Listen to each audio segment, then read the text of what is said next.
पूर्व आईपीएस रह चुके अमिताभ दास जी ने एक इंटरव्यू के दौरान बताया कि 15 अगस्त और 26 जनवरी में क्या अंतर है। आइए देखते हैं वीडियो। होता है वो कर्तव्य पथ पर होता है, जिसका पुराना नाम राजपथ था।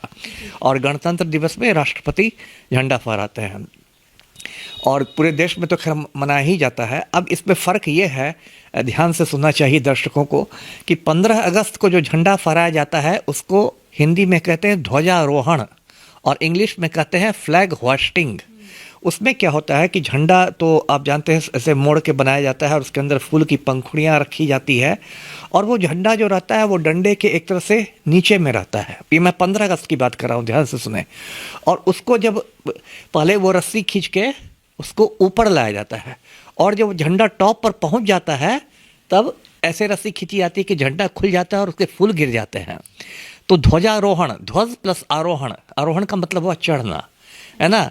चूंकि ध्वज का आरोहण होता है इसलिए उसको ध्वजारोहण कहते हैं और इंग्लिश में उसको फ्लैग होस्टिंग कहते हैं। देखिए इसके सब में मतलब सबका प्रतीकात्मक महत्व है। चूंकि आज़ादी की लड़ाई जो हुई थी बहुत मशक्क़त के साथ हमने आज़ादी पाई थी, इसलिए उसको वो दिखाता है कि वो किस तरह से वो मशक्क़त हुई थी और मशक्क़त के बाद वो इस तरह से झंडा फहराया जाता है। इसको हिंदी में ध्वजारोहण कहते हैं, इंग्लिश में फ्लैग होस्टिंग कहते हैं।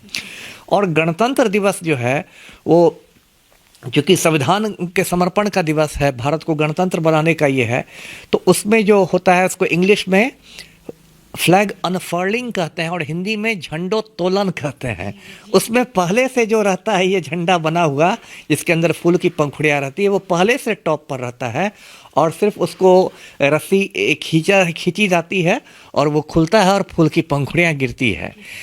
लेकिन ये जो मतलब है तकनीकी फ़र्क जो है ध्वजारोहण और झंडोत्तोलन का, ये अच्छे खासे पढ़े लिखे लोगों को भी मतलब आप ऐसे पब्लिक ओपिनियन से बात करके पूछ सकती हैं, लोगों को नहीं पता रहता है।